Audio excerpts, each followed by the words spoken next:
So malam ni adalah malam yang berkaitan dengan kalau saya buat live pada hari Ahad begini, live-nya adalah untuk permulaan saya akan bercakap terlebih dahulu dengan tajuk yang telah saya tuliskan. Ada poster kita naik dan selepas saya dah habis penerangan, insya-Allah lepas tu kita akan ambil soalan. So siapa yang dah lama mungkin dia dah familiar dengan peraturan yang saya dah berikan ni. Okey, tetapi untuk yang baru, malam ni kita tak terus dengan soalan, okey, tetapi kita akan saya akan jelaskan dulu, berkongsi dengan anda isu yang saya ingin utarakan bagi memberikan pengetahuan, dan selepas tu baru kita akan masuk kepada sesi soal jawab. Okey, so kita kena respect peraturan ni, dan anda kalau boleh, siapa yang tengok malam ni, ni tajuk malam ni adalah tajuk yang saya tak pernah lagi buat. Yang ni saya rasa macam first time saya nak berkongsikan benda ni, nak berkongsikan tentang isu ini daripada request, okay, daripada request seseorang follower yang bertanyakan tentang isu jenayah syariah. Yang mana kalau katalah situasinya seseorang lelaki ataupun wanita ditangkap khaluat. Saya kata okey, saya tak pernah lagi berkongsi. Kalau tanya personally, saya pernah bawa tak kes jenayah syariah? Ya. Saya pernah ada kes jenayah syariah yang telah dibawa, dan saya rasa macam ada banyak benda juga yang boleh dipelajari, sebab saya belajar pun bersama dengan peguam senior yang lebih arif tentang bab undang-undang jenayah. Sebab kalau kata nak bagi tahu kat hangpa lah, kalau kata isu tu berkaitan dengan jenayah syariah ni, jenayah dia kena mula dengan bertatih juga sebenarnya. Dia berbeza, sangat berbeza. Walaupun dia mungkin prosesnya adalah proses pembuktian juga, cuma dalam bab jenayah ni dia perlukan skill yang lebih luar biasa. Dia perlukan pemikiran tu. Kalau kata saya saya dulu masa dekat universiti, dia pensyarah tu kata, kalau kita nak jadi peguam jenayah, okey, kita kena ada minded yang macam penjenayah. Faham tak? Dia macam luar biasa pemikiran tu kan.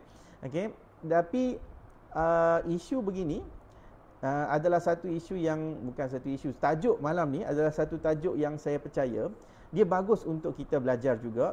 Cuma niat dia adalah jangan kita buat belajar ni semata-mata hanya untuk nak menghalalkan benda yang tak betul. Okey, faham tak? Dulu kan saya kongsilah sikit. Mesti ada juga yang akan tanya, kan? Yang akan tanya sama macam mana saya dulu tanya. Okey. Salah tak kita membela orang yang salah? Kan? Hampa kan kena biasa kan ada orang selalu cakap juga kan. Itu peguam ni asyik menegakkan benang yang basah. Kan? Peguam ni kan dia membela orang yang salah dan sebagainya. Mentaliti macam ni adalah memang satu perkara yang biasa, yang memang benda tu yang kita nak cuba untuk perbetulkan. Dan unfortunately lah kan, boleh saya katakan arwah abah saya dulu pun fikir macam tu juga, kan? Dan sebab itulah saya masa dulu dia dapat tentangan lah, arwah abah tak mau bagi saya jadi peguam, kan? Jadi saya bila kita belajar, kita terangkan, baru kita faham. Alright, kenapa kita bukan membela, alright? Kita bukan nak membela jenayah, tetapi setiap manusia yang ditangkap atas kesalahan, dia ada hak untuk membela diri. Okey, saya kongsikan dengan anda satu kisah terlebih dahulu. Pada zaman Nabi SAW, ada sahabat Nabi yang datang kepada Nabi, datang kepada Nabi. Masa tu Nabi sebagai pemerintah dan sebagai hakim, so masa tu tak perlu nak tangkap sebagainya. Jadi ada sahabat Nabi datang kepada Nabi, dan mengaku kata dia telah berzina. Dia telah berzina dengan seorang wanita ni sekian. Dia datang berserah diri macam tu sahaja. Kemudian Nabi kata balik. Nabi kata balik. So kali kedua dia datang sekali lagi, dia mengaku kepada Nabi benda yang sama, ya Rasulullah, aku telah melakukan zina, hukumlah aku, kan? Nabi kata balik. Kali ketiga dia datang, dia mengaku juga benda yang sama dia sebut, kata dia telah melakukan zina. Dan apa Nabi tanya? Nabi tanya, apakah kamu melakukan tu dalam keadaan kamu rela kan sebagainya. Memang dia kata memang dalam keadaan dia sedar dan sebagainya. So Nabi pun hukum kata untuk rejam. Dia kena rejam sebab masa tu hukum hudud, hukum hudud dia punya undang-undang yang ditetapkan adalah seorang yang telah berzina dia kena hukum rejam. So rejam. Bila dia nak direjam tersebut, dalam keadaan dia nak direjam tu, dia lari. Dia lari. So bila dia lari tu, Nabi tak ada sahabat-sahabat ni cakap kata, "Ya Rasulullah, apa kami nak buat? Kami nak tangkap ke?" Nabi kata, "Biarkan." Biarkan. Biarkan dia lari tersebut. So, daripada kisah tu sebenarnya dia memberikan kepada kita semua tentang implikasi jenayah ni. Bila seseorang itu melakukan jenayah, kalaupun dia mengaku di luar, tapi kalau di hadapan telah dijatuhkan hukuman, masa nak dijatuhkan hukuman tu, dia lari macam tadi tu, seolah-olah dia mengaku tidak bersalah. Bila seseorang itu mengaku tidak bersalah, maka dia mempunyai hak untuk membela diri. Dalam situasi apapun, prinsip ini diguna pakai. Anda yang mungkin ditangkap, dituduh dengan apa-apa isu jenayah sekalipun, anda ada hak untuk membela diri. Terutamanya pada mereka yang mungkin benar tidak melakukan kesalahan tetapi teraniaya. Tetapi telah disetting dan sebagainya. So, isu khaluat ni perempuan adalah satu isu yang selalu sangat kan. Kalau kata sebut tentang syariah ni, dia mesti ada cerita tentang khaluat. Apa nak tahu tak saya saja. Tadi saya duduk sembang dengan saya punya staff. Saya bagi tahu lah. Tahu tak? Khaluat kita ni, khaluat kalau kita tahu dia macam lelaki perempuan berduaan dalam satu tempat yang tertutup dan sebagainya kan. Tapi sebenarnya khaluat ada juga perkataan yang baik. Khaluat pun sebenarnya dia boleh jadi kita beribadah pada berkhaluat dengan Allah. Macam itulah. Maksudnya macam kita berdua-duaan dengan Allah saja pada waktu malam. Kan? Yang tu pun khaluat juga. Tetapi khaluat yang kita nak cerita ni adalah berkaitan dengan dalam undang-undang jenayah, saya boleh katakan setiap negeri ada tentang khaluat. Iaitu seorang wanita ditangkap dengan seorang lelaki, berdua-duaan dengan lelaki dalam satu tempat yang tertutup yang boleh mendatangkan syak, melakukan perbuatan yang tidak baik. So mesti ada elemen tersebut. Ataupun juga dia kata mungkin boleh jadi lelaki bersama dengan wanita-wanita. So ada beberapa wanita pun boleh jadi juga. Tapi pastinya elemen yang mesti dipenuhi adalah dia mesti ditangkap tempat tertutup tempat tertutup dan dalam keadaan yang boleh menimbulkan syak. So faham tempat tutup menimbulkan syak. So cerita tentang khaluat ni memang satu isu yang jenayah yang paling popular lah dalam kes syariah. Orang tak nampak hal lain dah. Orang nampak selalu je tangkap khaluat. Orang nampak dengan kuasa je tangkap khaluat. Orang cerita tentang peguam syariah, boleh buat kes khaluat lah. So cerita tentang khaluat ni adalah satu isu yang kita memang biasa tengok dekat mahkamah ataupun mungkin kita selalu tengok dekat dada akhbar dan sebagainya, kan? Kalau tambah-tambah kalau malam tahun baru lah, malam Valentine lah, kan selalu ada begitu. Saya sabar sajalah nak kongsi dengan apa satu cerita, okey. Masa 2000 saya rasa sekitar dalam 2016 kot macam tu. Okay? Masa dalam 2016 tu, saya dengan wife saya, okay, kami pergi ke satu kursus, satu kursus marketing internetnya ni, dekat Ceras. Kemudian sebab dia berapa hari dalam 3 hari 2 malam macam tu. So untuk menjimatkan kos, kami pun tidurlah dekat hotel bajet dekat situ je. Tiba-tiba nak jadikan cerita puan, nak jadikan cerita sajalah, nak kongsi dengan apa semua.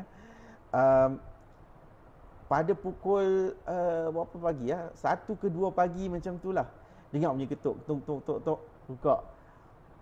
Kata saya pun tak fikir apa, mamai mengantuk masa tu. Muka-muka dia minta, cik, minta apa semua, apa, minta apa, saya nak minta IC, minta, rupanya dia pun buat cek haluat, tangkap haluat. Oh, okey, saya pun masa tu, okey. Saya pun cubalah nak test.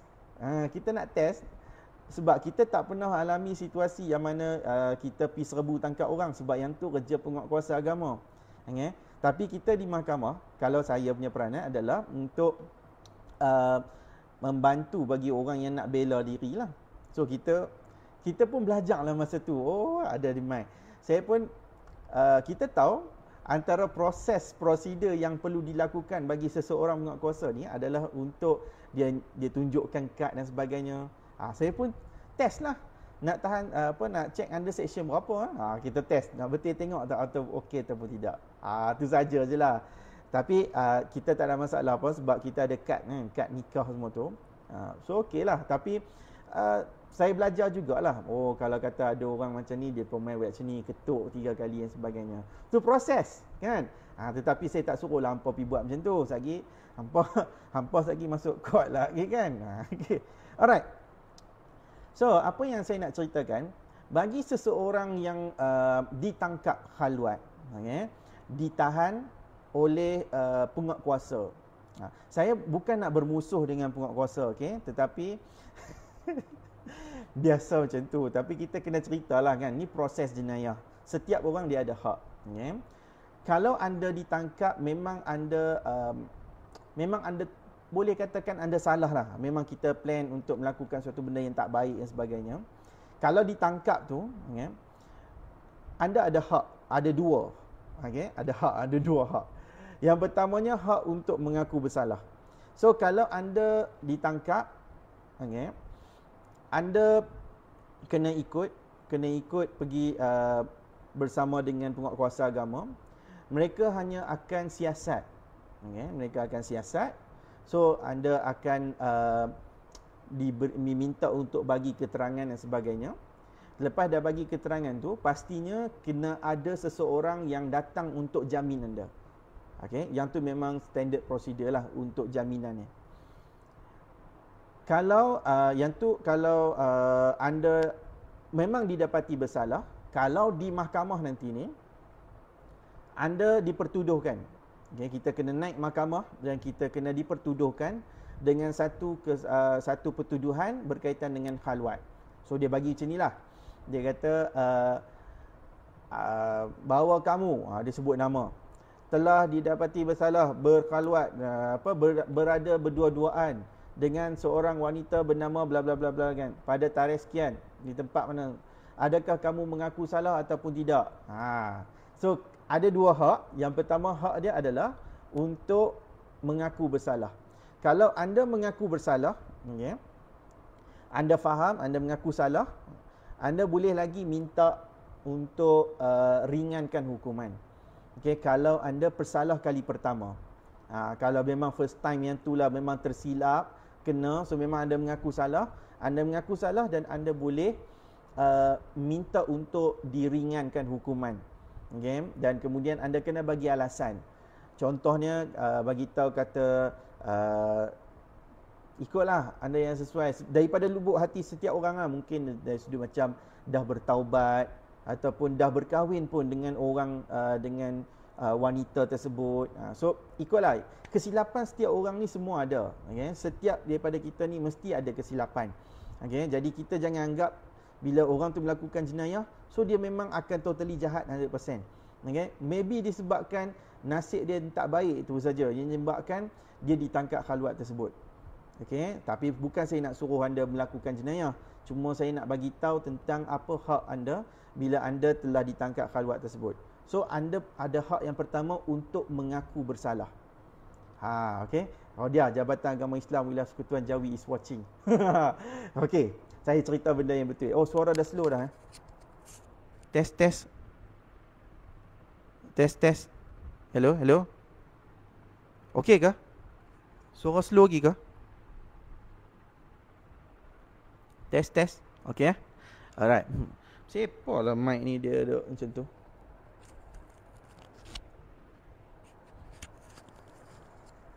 Okey okey kot no? Dengan kita hadir. Cuba komen mic. Mic tu okey ataupun tak? Okey, alright. Okey. Dengar elok. Alright.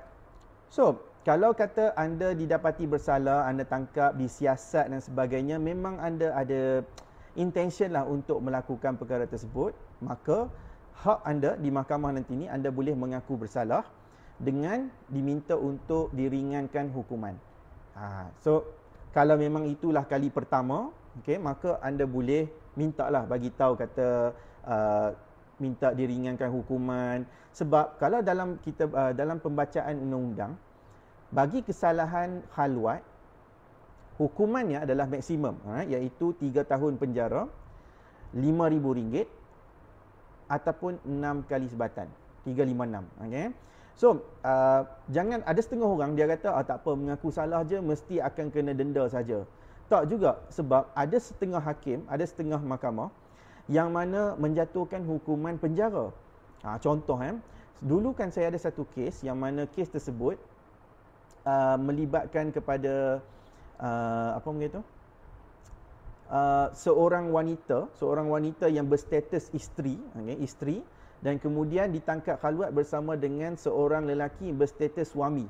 So bini orang, suami orang. Jadi memanglah mungkin dia melakukan kesalahan, tetapi bila di mahkamah, so dia mengaku bersalah. Dia mengaku bersalah dan kemudian mahkamah dia anggap mungkin kena denda sahaja. Dan tengok mahkamah jatuhkan hukuman penjara juga. Agak terkejut kat situ kan. Tapi tak apalah, at least dia masih ada hak lagi untuk merayu. Cuma kita jangan pandang enteng lah kalau kata kesilapan yang begini, sebab kesilapan berkaitan dengan khalwat ni adalah satu kesalahan yang berat sebenarnya. Sebab walaupun dia tidak ada dalam Quran, dia memang tidak ada dalam Quran, dia adalah ijtihad. Ijtihad berkaitan dengan undang-undang ni berdasarkan kepada ayat Quran, wala taqrabuz zina, jangan dekati zina. So perbuatan khalwat ni dia boleh menjurus ke arah perkara tersebut. That's why benda tu jadi dalam undang-undang, dan kalau anda ditangkap, kalau anda mengaku bersalah, dia akan dikenakan hukuman yang telah ditetapkan oleh undang-undang. Okey, itu hak anda yang pertama, iaitu anda nak mengaku bersalah. Yang keduanya, anda dari awal slow suara. Ya ke? Ya Allah, aku risau sungguh lah pakai mic ni. Slow. Cabutlah. Benci. Saya cabut sana.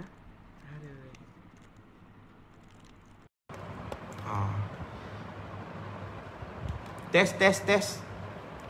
Oh, ramai malam ni Tiba-tiba je tadi. Okey, ramai kot cerita pasal khalwat ni kan. Jelas tuan Okey, alright. Tajuk ni sebenarnya agak berat tau, tapi saya kongsi benda yang simple-simple je lah, okey. Simple-simple je, dan insya-Allah mungkin kita akan perincikan kemudian. Okey je, suara jelas. Alright. So, yang tu hak anda pertama untuk mengaku bersalah, dan hak anda yang kedua adalah hak untuk membela diri.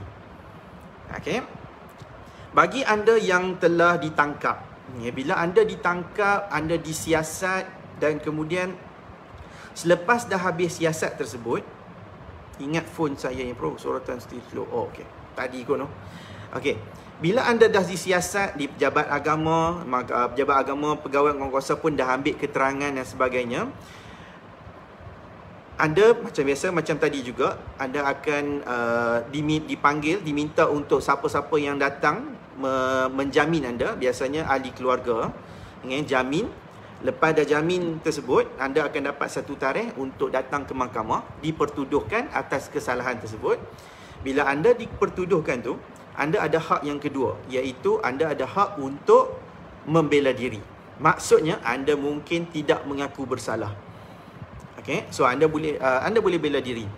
Ada orang yang mungkin dia tak mengaku bersalah semasa bagi keterangan dekat pejabat agama. So memang kerah dan sebagainya, tapi dia masih dipertuduhkan, dan kemudian dia boleh bela diri sewaktu di mahkamah.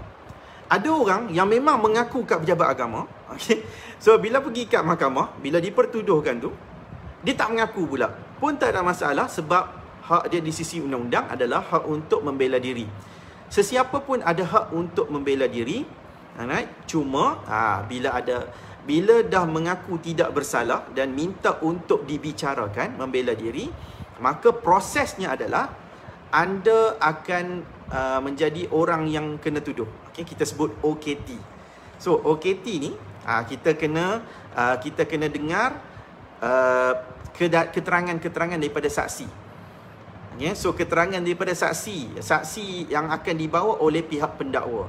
Yang akan tuduh anda nanti ni, yang akan membaca pertuduhan tu mahkamah, dan orang yang akan yang mendakwa anda adalah pendakwa syar'i. So pendakwa syar'i dia akan membawa keterangan-keterangan melalui saksi-saksi yang menangkap anda. So saksi itu mungkin terdiri daripada pegawai penguatkuasa lah, mostly. Kau rasa mungkin ada jugalah beberapa orang yang ada tauliah dan ada juga yang tak ada tauliah. Macam contoh saya kongsi saja tahun lepas, 2 tahun lepas, kita ada satu kes yang mana kes ni tangkapan tu dibuat oleh penguatkuasa bersama dengan student praktikal. Saya tak mahu bagi tahu daerah mana, negeri mana. Tetapi benda tu yang kita tanyakan, alright? Mana kita perlu untuk memperincikan, sebab kuasa untuk menangkap ataupun menahan seseorang ni, dia mesti seseorang yang mempunyai kuasa. Dia tak boleh orang kebanyakan. Macam contoh kita kata macam contoh, saya rasa macam saya nak pergi tangkap orang dekat mana-mana tempat yang saya rasa macam ini tempat kok khaluat ni. So saya nak pergi tangkap kat situ. Saya tak ada kuasa. Kalau saya pergi tangkap pun, dia takkan jadi apa-apa. Mungkin kita boleh bagi tazkirah je kat situ. Okey? Tetapi kalau seseorang yang mempunyai kuasa ditauliahkan ataupun diberi kad kuasa untuk menahan seseorang, terutamanya contoh macam dekat Kedah ni, dia bagi kepada kuasa kepada pejabat agama. Kepada imam-imam masjid, pegawai-pegawai masjid untuk menahan. Okey, so kita boleh ditahan dan sebagainya.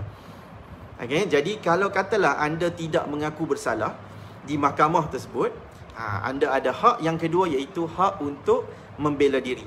So kalau nak bela diri tu, make sure lah anda memang kena prepare dengan peguam. Okay, so prepare dengan peguam untuk membantu proses kes anda. Ingat basic dia macam saya cakap tadi, iaitu berdasarkan kepada hadis Nabi yang mana ada sahabat Nabi ni lari walaupun dia telah mengaku zina dekat depan Nabi, tapi bila time jatuh hukuman dia lari, Nabi tak suruh pun kata sahabat-sahabat pergi tangkap. So maksudnya ada ruang untuk dia membela diri, dia tak mengaku bersalah ke dan sebagainya. So selagi mana benda tu tidak dimengaku bersalah, maka setiap orang dia mempunyai hak untuk membela diri tersebut. Okey. Cuma mungkinlah ada setengah yang tak berapa nak sukalah. Okay, yang tak berapa nak suka kes ni jadi panjang.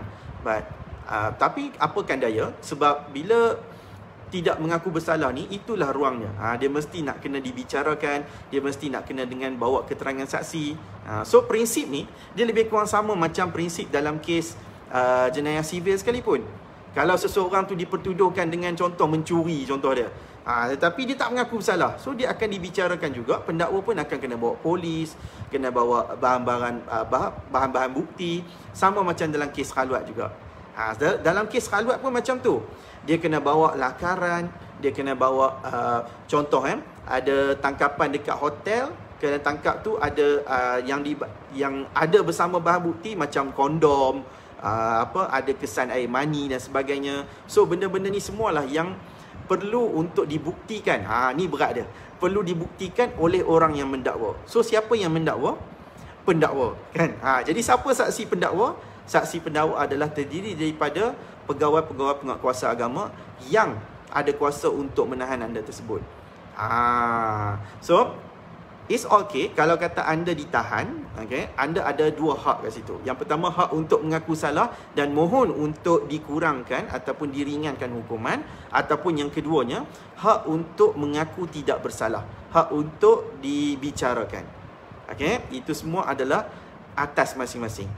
Kena ingat kes-kes berkaitan dengan jenayah, dia punya prosesnya dia akan dibuktikan oleh pihak pendakwa terlebih dahulu. Dan kalau terbuktilah anda mempunyai, kita panggil apa dalam kita sebut prima facie case. So prima facie case ni maksudnya memang pihak pendakwa telah berjaya buktikan, berjaya buktikan yang anda telah melakukan kesalahan.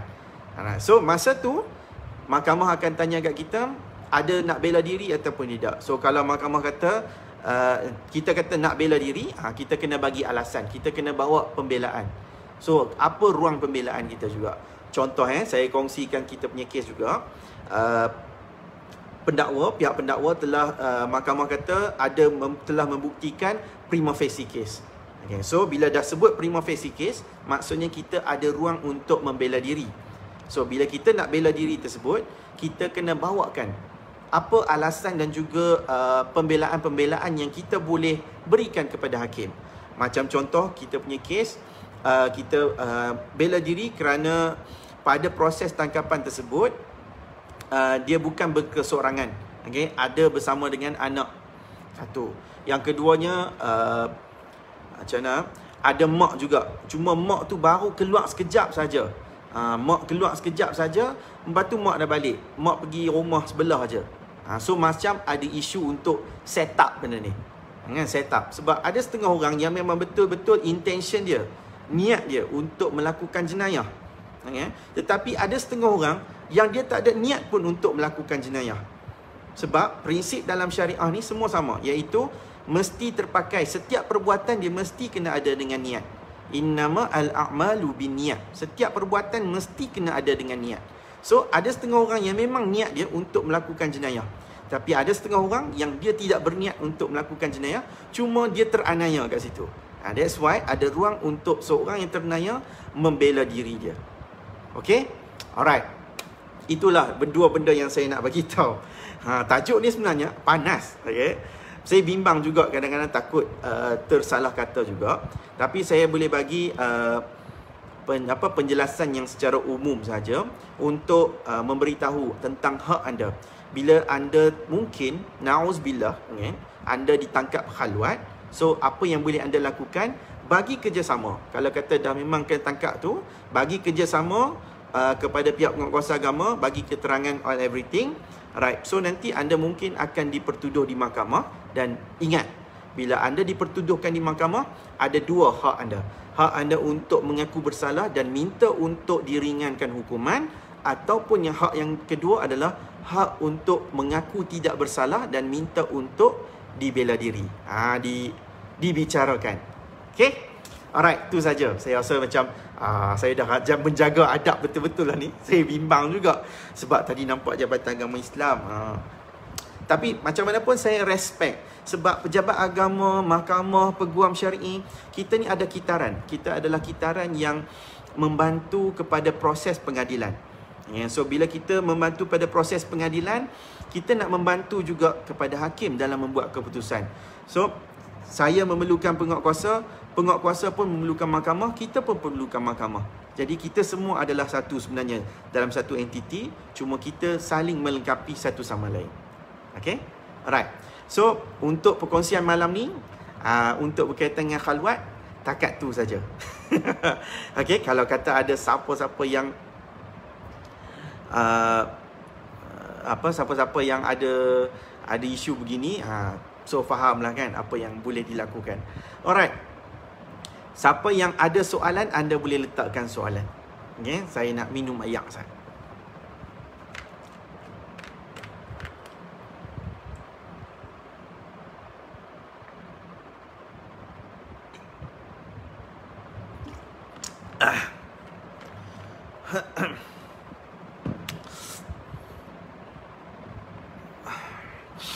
Okey, Ida Sukri. Saya nampak soalan yang pertama selepas saya dah habis kongsi. Kalau siapa tadi yang tanya sebelum ni, saya minta maaf. Okey. So far apa faham cerita tentang khalwat ni? Okey. So saya minta kalau siapa-siapa yang faham, yang rasa macam agak menarik ataupun memberi manfaat kepada dia, boleh tak kalau anda kongsikan manfaat ni kepada orang lain juga? Share dekat Facebook anda ataupun share dekat grup-grup anda. Okay. Thank you. Apakah boleh seorang ibu menghalang seorang bapa untuk bermalam dengan anaknya kerana si bapa seorang perokok?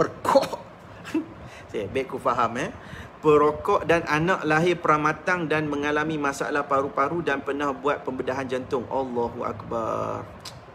Alhamdulillah kini anak dah 4 tahun. Berdasarkan nasihat doktor memang anak tak boleh tinggal dengan perokok, tapi ni 4 tahun dulu. Oh, okey. Saya bab ni agak berat sebenarnya. Kalau yang penting di sisi mahkamah, di sisi undang-undang, bab jagaan anak ni adalah bab kebajikan. Okey, bab kebajikan. Dia bukan soal bapa ataupun soal ibu terlebih dahulu. Yang penting di sisi mahkamah adalah soal kebajikan anak tersebut. Kebajikan ni salah satu benda yang penting adalah bab kesihatan. Kesihatan adalah satu faktor kebajikan, keutamaan terhadap anak. Kalau memang merokok itu boleh membahayakan kesihatan dan orang yang nak diberikan jagaan ataupun bermalam ni boleh mengundang kepada kesihatan yang tak baik kepada anak tersebut, ya, saya percaya ibu boleh menghalang, melainkan ada perintah mahkamah yang membenarkan kepada seorang bapa tersebut untuk bermalam. So kalau orang yang tak ada perintah lagi, biasanya dia akan bergaduh isu beginilah. Mak tak mau bagi, si bapa nak juga bermalam dengan anak. Okay? So isu yang penting adalah isu berkaitan dengan kebajikan. Pertimbangkan soal tentang kebajikan tersebut. Jangan isu berkaitan dengan masing-masing punya dendam sahaja. Yang penting tu adalah tengok kepada anak tu sesuai ataupun tidak. Kalau memanglah dengan bapa ni kuat merokok dan tak pun berhenti-henti, memang payah nak berhenti, saya rasa yang terbaiknya adalah tidak diberikan bermalam. Sebab kemungkinan bermalam di rumah, dia akan menyebabkan anak tersebut terdedah. Tetapi kalaulah bapa ni boleh buktikan yang dia tidak lagi merokok, ataupun dia mungkin dah bertukar daripada rokok kepada vape dan sebagainya, wallahualam. Saya tak tahu, saya tak dengar lagi isu asap vape tu tak baik. Yang saya tahu isu asap rokok saja. Mungkin wallahualam dia dah tukar habit tersebut. Saya percaya yang tu adalah wajar, okey, untuk diberikan bermalam. Tetapi kalau masih lagi hal yang sama tak berubah, saya percaya jangan kata anak umur 4 tahun. Saya yang umur 30, saya umur 30 something ni pun tak sesuai nak bawa asap rokok. Saya pun tak suka orang merokok. Okay, so kita ambil faham sendirilah. Oh, panjangnya Puan Natra Rosli. Okay, Assalamualaikum Tuan. Waalaikumsalam Puan. Baru-baru ini Tuan ada post 4 perkara yang bakal isteri perlu tanya pada bakal suami sebelum berkahwin. Betul, saya ada kongsi. Persediaan rumah, kenderaan, berapa duit belanja bulan, nafkah, tanggungan lain. Okey. Soalan saya, sekiranya suami dah menyediakan kesemuanya, boleh ke isteri tersebut meminta duit nafkah lagi atau suami boleh memberi dengan kadar minimum? Baik. Jawapan daripada benda yang saya kongsikan, ada satu note ringkas lah kan, pesanan kepada bakal-bakal wanita yang akan menjadi seorang isteri. Kan, dia nak cari suami, antara perkara yang saya kata perlu ditanya kepada seorang lelaki sebelum nak mendirikan rumah tangga adalah disediakan tak rumah, ada tak kenderaan, kerana kenderaan pun penting. Kalau kata tak ada kenderaan, jadi sakit ke, nak bersalin dan sebagainya, dia akan mendatangkan kesukaran juga. Nak pergi check dekat hospital ke apa kan. Tak payah kenderaan mahal. Cerita kenderaan ni, kalau kata Viva, yang Viva tak ada, dah Azia lah kan sekarang ni kan. Azia pun dah okey dah. Azia standard paling biasa tu. Berapa duit belanja, okey. So isunya berkaitan dengan duit belanja. Baik, dari sudut hukum syarak, seorang suami yang telah menyediakan segala keperluan, kelengkapan, iaitu dah sediakan rumah, dah sediakan baju, dah sediakan segala-galanya, cuma dia tak bagi duit sahaja.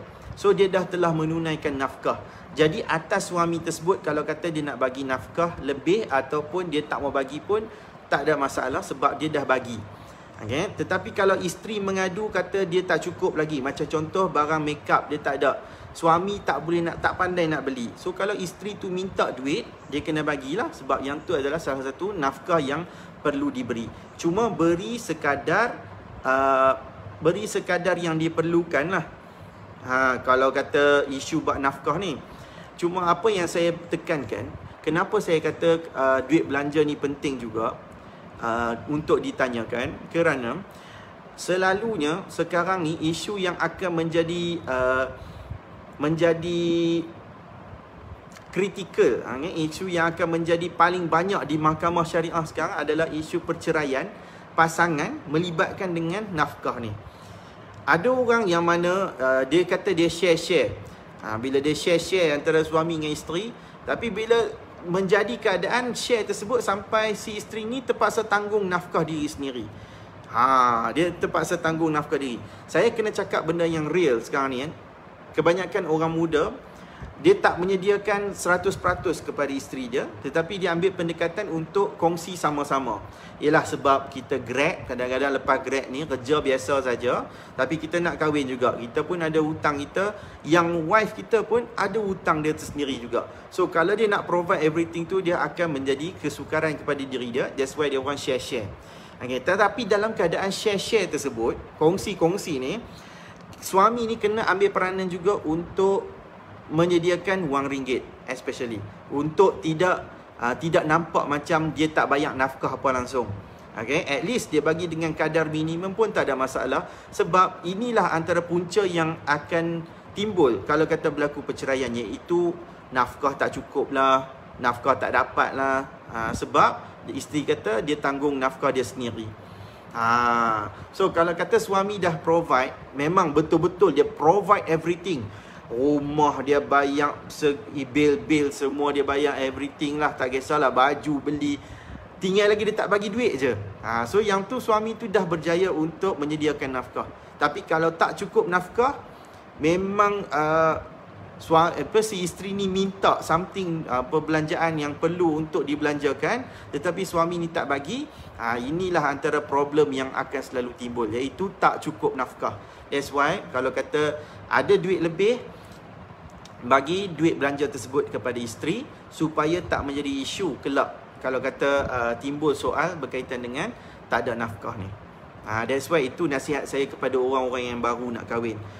Okay, kena bagi nafkah juga dalam bentuk wang ringgit, sebab takut ada duit belanja yang tak cukup untuk kita belanjakan tu. Okay, kadar minimum pun tak ada masalah. Yalah, make up ke apa, kadang-kadang bukan laki ni pandai beli sangat. Macam-macam lah tu. Laki ni kalau shampoo, beli shampoo apa pun dia pakai punya. Perempuan dia ada shampoo ni shampoo malam lah, shampoo siang lah, conditioner siang, conditioner malam, pelik juga. So pening kan kat situ. So tapi tak apalah. Itulah apa uniknya wanita yang Allah cipta ni. So laki ni simple, kalau tak ada shampoo pun, sabun buku tu pun kadang-kadang dia tonyoh kat rambut. Okay.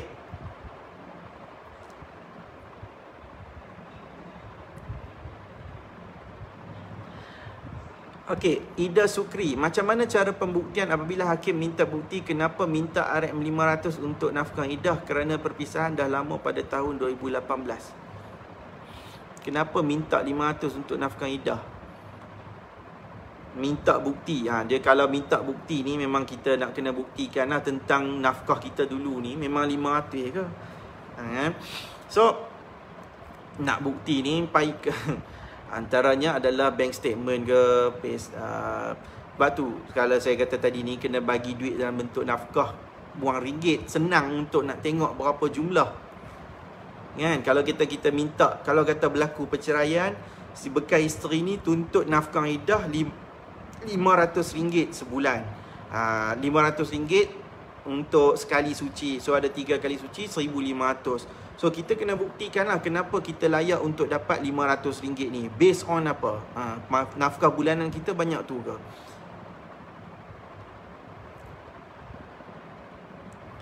Umi Lia Zara, Assalamualaikum tuan. Waalaikumsalam. Saya akan naik mahkamah syariah pada bulan 2 ni, okey, untuk kes cerai taklik dengan suami. Dan saya telah WhatsApp dengan suami endorse yang kena serahkan dengan dia manakala dia jauh dari saya, dan saya cuma WhatsAppkan sahaja. Alright. Bila baca endorse yang saya telah WhatsApp suami, marah dan cakap kenapa perlu nak saman. Okey. Selepas tu dia cakap tak nak datang bicara nanti dan terus lafaz cerai melalui WhatsApp. Allahu Akbar. Apakah saya perlu bagi tahu mahkamah syariah secepatnya atau just tunggu hari kes disebut? Baik. Tengah nak sebutan kes cerai taklik. Kes cerai taklik ni kita faham, iaitu dia ada dakwaan yang dipertuduhkan. Kata suami langgak janji. Semasa akad nikah dia janji kata akan bagi nafkah kat kita 3 bulan. Memang cukup, takkan kalau berturut-turut tanpa nafkah 3 bulan, maka kita boleh minta untuk mahkamah mahkamah sabitkan yang suami telah melanggar taklik. Okey. Itulah masalahnya, adalah bila seseorang yang tidak faham apa maksud saman, apa maksud tuntutan, dia akan melenting, especially perkataan saman ni. Saya dulu Puan Umi, sajalah saya nak kongsi. Dulu saya ada pengalaman jadi dispatch juga. Antara cabaran seorang dispatch adalah menghadapi orang-orang yang macam ni, iaitu orang yang jahil ni. Bila kita kata nak bagi saman ni, larilah, makilah, mencarutlah. Yang ketak tak apalah, yang ketak gede-gede macam tu pun ada juga. Tetapi yang paling banyak sekali setakat yang saya pernah ada pengalaman, iaitu dimaki. Kita pun tak faham juga kenapa kita nak dimaki, sedangkan kita hanya pengantar surat yang bergelar dispatch. Surat kita tu title je tu adalah saman. So memang setiap orang yang menerima saman ni dia akan melenting. Dia akan tak mau baca sebagainya sebab dia rasa macam dia telah melakukan kesalahan. Sedangkan saman ni dia adalah satu surat rasmi. Nak masuk mahkamah, nak buka kes kat mahkamah, nak tak payah cerai taklik lah, nak cerai biasa ni, nak mohon cerai biasa pun memang kena filekan saman. Memang akan bermula dengan saman. Cuma mentaliti kita orang Malaysia ni kebanyakannya, bila dia sebut saman saja, dia rasa macam dia kena langgak trafik. Sebab duk biasa kena tahan trafik, dia biasa kena saman JPJ. So dia rasa macam kena banyak denda. Itu problemnya. Nak menyampaikan ilmu kepada orang yang tak mau belajar. So bila kita cerita tentang saman ni adalah satu proses, memang kita kena filekan. Dalam saman tu ada penyata tuntutan. Masalahnya adalah orang melenting bila kita dapat saman tersebut dan kemudian dia tak mau baca. Baca dulu. Dan bila dah baca, kita kena tahu hak kita untuk bela diri ke, hak kita untuk nak melepaskan dengan cara yang baik ke. So yang tu kemudian datang ke mahkamah dulu. Tetapi bila dah berlaku macam ni, so bila Puan Umi ni dah dalam proses, tiba-tiba pula suami dia pilih lafaz cerai, yang mana sedang dalam kes cerai, permohonan cerai taklik. Kod kes dia 057. Tiba-tiba suami dia pilih lafaz cerai. Apa yang perlu dilakukan adalah tak perlu tunggu untuk bulan 2 tersebut. Kalau boleh seberapa segera, filekan permohonan pengesahan lafaz cerai luar mahkamah. Kod kes dia 054. Kita kena pergi ke mahkamah syariah seberapa segera, buat saman jugalah. Dia kena buat saman. Dalam saman tersebut kena nyatakan ayat yang dilafaz tu. So melafaz cerai melalui WhatsApp kan. So lafaz cerai melalui WhatsApp, tulis bahawa suami saya ni telah lafaz cerai melalui WhatsApp dengan ayat yang macam mana, pada pukul berapa, dan bagaimana keadaan masa tu. So bila dah difilekan tu, nanti kalau kes untuk cerai taklik tersebut, anda kena pergi juga, cuma kena bagi tahu kepada mahkamah untuk mohon gantung ataupun tangguh, ataupun mintalah tarikh jauh sikit untuk nak sabitkan terlebih dahulu, untuk nak sahkan lafaz cerai ni.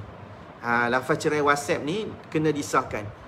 Sebabnya bezanya adalah kes cerai taklik tu dia harus, kalau kata isteri nak filekan, dia boleh filekan.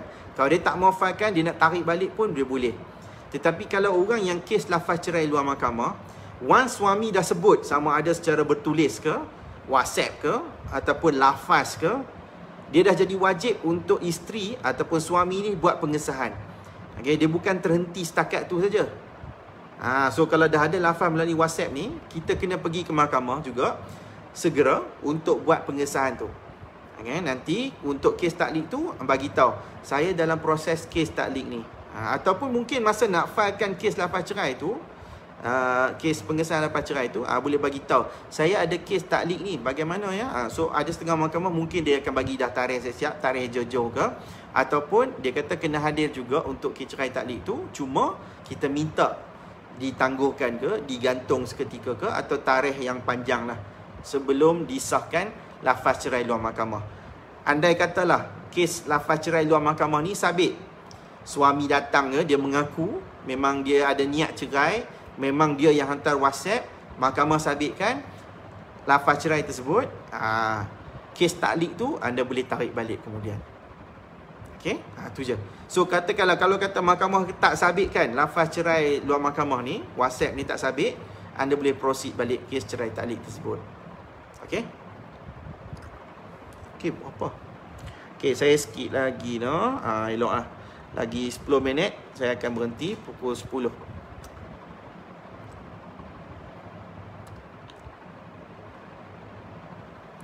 Syamsul Faizal, tak mengaku salah di mahkamah, perlu jamin tak tuan sementara menunggu perbicaraan lagi? Jamin kalau kata untuk kes jenayah syariah ni, masa kita ditangkap, ditahan, disiasat oleh penguatkuasa agama pun, masa tu pun kita dah memang akan dipanggil untuk dijamin. Okay? Biasanya pejabat agama ataupun penguatkuasa agama ni dia tak tahan lama. Okay? Dia tak tahan macam satu malam ke sebagai satu hari ke sebagai, sebab dalam undang-undang bila seseorang tu ditahan, dia mesti dibawa ke hadapan hakim seberapa segera untuk didakwa. Dia mesti tahan terus. Tapi dalam proses ni biasanya ditangkap, disiasat. Disiasat, lepas siasat tu baru dipanggil untuk jamin. So memang dah dijamin dah. Jamin untuk datang ke mahkamah. Okey, biasanya penguatkuasa tak tahan lebih sebab kami tak ada penjara. Dia tak macam polis ada lock up. Okay? Polis ada lock up. Jadi polis ni kalau macam contoh kes jenayah sivil, tayar pening-pening lah, kes dadah lah contohnya. So kalau kata polis kata nak reman, polis nak reman lama. So polis tak apalah sebab dia ada lock up, dia boleh hantar ke penjara sebagainya untuk nak test urine semua tu. So panjang. Okay, sementara nak sampai ke tarikh hakim. Tapi macam mana pun pegawai penyiasat dia perlu mohon untuk sambung ataupun ditahan lebih masa untuk reman tu. Tapi biasanya kalau untuk kes jenayah syariah, biasanya tak ada lagi lah saya dengar yang reman tu sampai 2 malam semua tu tak ada. Biasanya siasat kemudian panggil ahli keluarga ke ataupun siapa ke datang jamin. So dapat datang jamin tu hanya perlu hadir ke mahkamah saja. Alright, so bila datang ke mahkamah, tengoklah proses pendakwaan tu nak mengaku salah ke tak mengaku salah. So kalau kata tak mengaku bersalah, dia akan dibicarakan. So bila dibicarakan tu, dia akan kena hadir saja. Okay.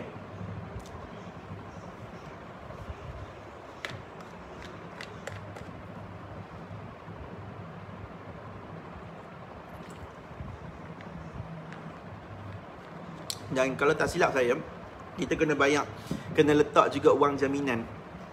Okay, wang jaminan berapa ribu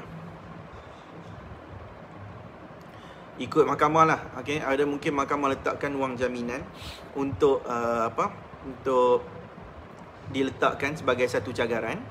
Dan kalau katalah kalau katalah disabitkan kesalahan dan sebagainya, so wang jaminan tu tidak akan dipulangkan lah.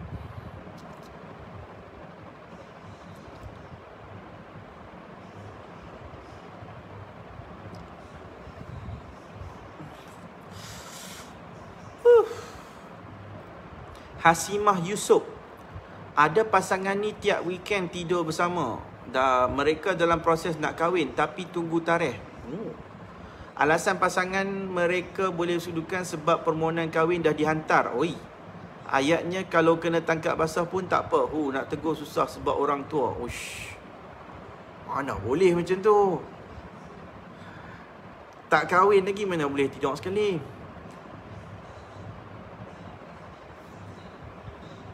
Saya PJJ dengan husband. Pernah diragui kelahiran anak yang kedua. Selepas 5 tahun ni pun, bila teringat ayatnya sangat membuatkan saya ralat sangat. Saya cukup menjaga semua aspek tapi tak seperti tak disangka boleh buktikan sabarlah wahai Allah. Aku ingatkan soalan ni.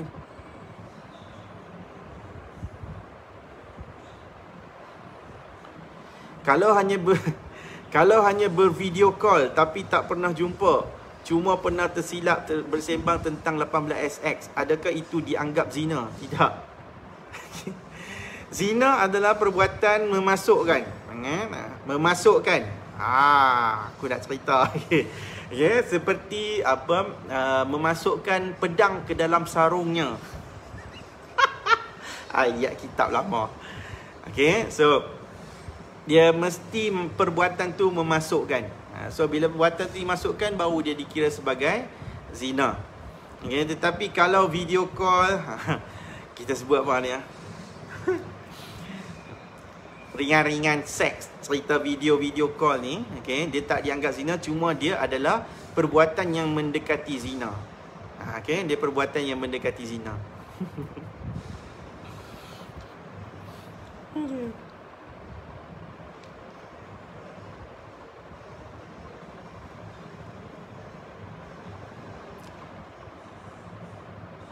Kalau tanya tentang tajuk lain boleh tak tuan? Tanya, memang ramai orang tanya saya tajuk yang bukan ada kaitan pun.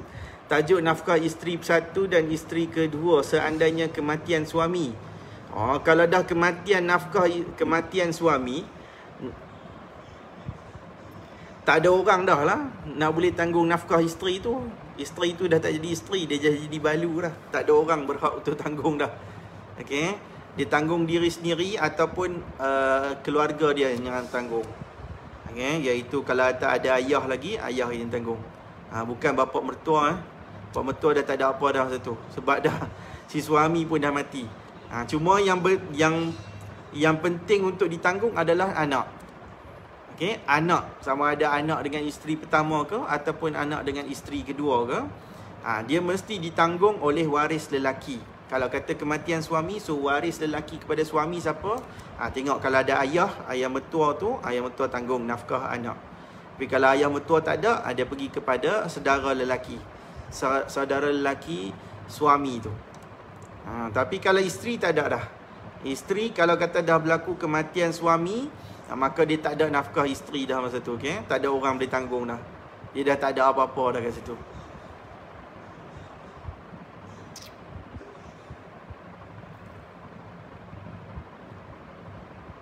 Vape sama dengan rokok tuan, boleh sesak nafas vape bila selalu hisap. Memang saya tak tahulah kan sesak nafas. Tak, cuma asap tu. Yang saya tahu asap rokok tu. Asap rokok ni, orang yang tak hisap pun, yang bau pun sedut pun, dia berbahaya kepada orang yang hisap kan. Ni asap vape tu, kalau kan kita ada bau kan wangi, ada bau strawberry lah apalah. Kalau tengok orang duk sambil-sambil bawa kereta, tengok-tengok buka tingkap, kepuk-kepuk asap, dah rasa macam tengok sebelah ni kereta api kan. Kereta api kan keluar asap macam tu. Cuma yang tu saya nak tahu tu. Nuraza Muhammad, Assalamualaikum tuan. Waalaikumsalam. Saya ada soalan, apa yang perlu saya buat jika suami saya telah melafazkan cerai bukan melalui isteri, okey, tapi melalui pesanan ringkas messenger kepada kawan isteri untuk disampaikan kepada isteri, pakai kepada orang lain lah. Yang selepas itu suami telah melafazkan cerai sekali lagi kepada isteri itu sendiri. Jawapannya kena buat pengesahan, okey, untuk dua-dua lafaz tersebut. Okay, confirmkan dulu. Kalau kita dapat tahu yang pertamanya melalui pesanan ringkas kawan isteri. So kita confirmkan dengan kawan isteri tu, minta kat dia apa, boleh tak screenshot, hantar pesanan ringkas, so perbualan suami tu dengan kawan isteri tu. Okay. So kalau kata kita dah ada bukti tu, alright, yang tu kita kena sahkan. Dan kemudian lafaz yang kali kedua tu pun disahkan juga dalam satu tuntutan. Dia tak perlu buat tuntutan berasingan.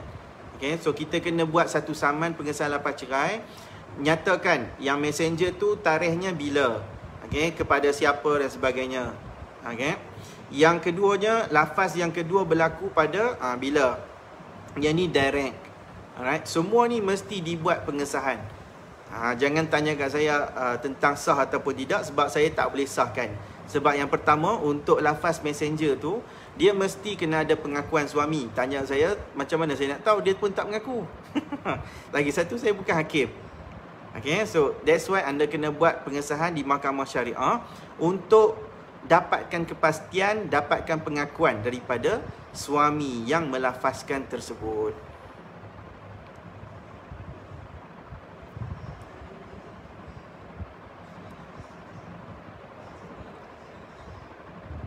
Bunga larangan.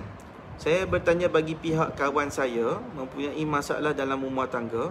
Dah minta untuk dilepaskan tapi suami tak nak lepaskan. Dah naik turun mahkamah tapi tak selesai juga. Bolehkah jika isteri tersebut menjebak dirinya sendiri dalam kes kaluat, suaminya dapat melepaskannya walaupun isteri tersebut tidak melakukan apa-apa? Tak boleh. Tak boleh. Kita tidak boleh menghalalkan apa tu? Matlamat tidak menghalalkan cara. Kan? Maksudnya adalah memang matlamat dia untuk nak minta suami dia lapas cerai. Okey. Tetapi cara dia tu tak boleh menuju ke arah maksiat. Maksudnya contoh dia memang nak nak bagi suami dia sakit hati ke sebagainya untuk suami dia tu lapas cerai. Kan kadang-kadang duk tengok drama, kata boleh piran tangkap kaluat dengan mana-mana lelaki tu. So lelaki dia ni bengang, lelaki dia lapas cerai. Kalau lelaki dia bengang lapas cerai, kalau dia tak mau cerai, kalau dia tak mau cerai, anda kena tangkap kaluat, kena hukum penjara semua tu. Siapa yang teruk kan sendiri juga yang teruk kan. That's why apa yang penting adalah kita tidak boleh menggunakan cara yang tak baik. Alright? Kalau katalah memang tak boleh nak teruskan perkahwinan, okay? Memang suami dengan isteri ni ada masalah, okay? Ada masalah yang mana si isteri ni mungkin dah tak mau dekat suami, tapi suami tak mau lepaskan isterinya. Okay? Anda kena dapatkan nasihat daripada peguam. Boleh ataupun tidak saya nak memfahamkan kes fasakh, ada merit ataupun tidak, ada point ataupun tidak, okay? Sebab peguam akan menasihati kita tentang proses kes, bagaimana kita perlu lalui dan apa kekuatan anda. Tetapi kalau katalah tak ada point, tak ada point, tapi memang kita dah tak ada hati dan perasaan, kita kena ikut proses yang sebetulnya. Kalau kita kata kita mental torture ke, dah tak ada hati dan sebagainya, kena pergi kaunseling ke pejabat agama dulu, dapatkan laporan kaunseling, pergi psikiatri, kena dapatkan laporan psikiatri. Alright, sebab benda ni semua boleh membantu dalam kes anda. Ada juga yang mana kita boleh terus filekan kes perceraian biasa. Kes perceraian biasa yang mungkin akan sampai kepada JKP dan akan sampai kepada hakam. So prosesnya tu tak perlu pun tak perlukan kepada anda untuk melakukan jenayah. Nak bagi orang sakit hati, nak bagi suami sakit hati, so kita buat jahat supaya suami tu lapas cerai. Ingat kalau kata buat jahat pun, kalau suami tak mahu lapas cerai, hak yang melakukan kesalahan tu tetap akan melakukan kesalahan. Walaupun niat dia tu mungkin nak bagi sakit hati saja. Okay? Berdosa tetap berdosa. Dan kita tidak boleh menerima perkara-perkara macam ni.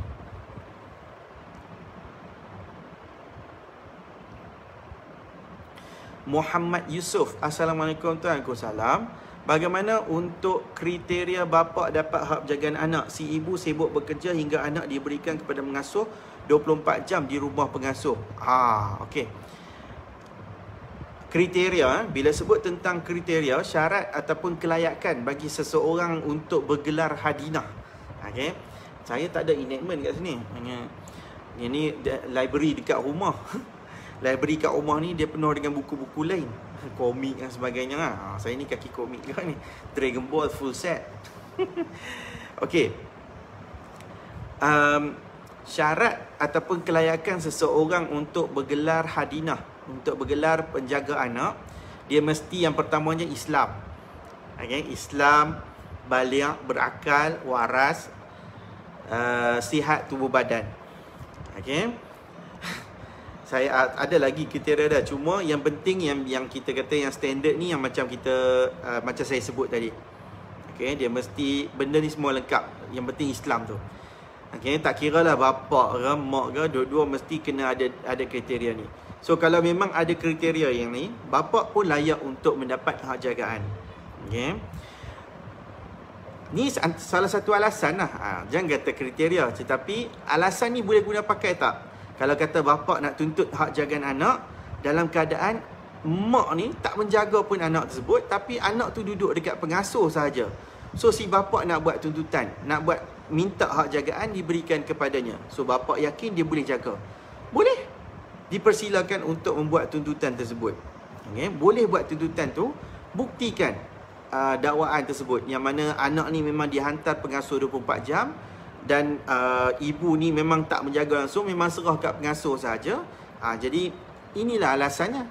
Sebab yang paling penting bab hak jagaan anak ni adalah kebajikan. So kebajikan bapak boleh jaga tak kebajikan anak tersebut? Bagi jaminan apa yang kita boleh bagi. Tapi dalam masa yang sama kena buktikan yang memang anak ni 24 jam duduk dengan pengasuh. Tu beban kepada bapak ni lah untuk buktikan. Okay? Alright. Okey, itu saja daripada saya. Terima kasih. Saya mohon ampun dan maaf. Siapa yang ada soalan, jangan bimbang. Okey, seminggu kita buat 2 kali live. Satu malam ni, okey, hari Ahad malam Isnin. Satu lagi adalah hari Rabu malam Khamis. So Rabu malam Khamis saya akan buka klinik guaman syar'i. Klinik guaman ni maksudnya untuk hari tu jawab soalan sahaja. Saya takkan buka tajuk, saya takkan sembang cerita macam tadi, cerita pasal khalwat semua tu, saya takkan cerita. Saya akan buka live tu, terus saya akan jawab soalan saja. Okay, sebab tahun ni saya nak meraihkan anda, follower lebih banyak. Saya nak lebih banyak berkongsi supaya saya dapat bagi lebih kepuasan kepada anda yang follow saya. Okay, alright, itu saja daripada saya, Fahmi Ramli. Thank you so much kepada anda yang stay dengan saya berapa jam, 1 jam ni, 1 jam lebih sikit ni. Okay, thank you. Dan saya mohon ampun dan maaf sebab saya terpaksa berundur diri, kena berehat sebab esok ada kes. Jadi saya kena tidur lah. Okay, itu saja daripada saya. Terima kasih. Aqul qawli hadza wa astaghfirullahal azim li wa lakum. Wassalamualaikum warahmatullahi taala wabarakatuh. Jumpa lagi. Bye bye.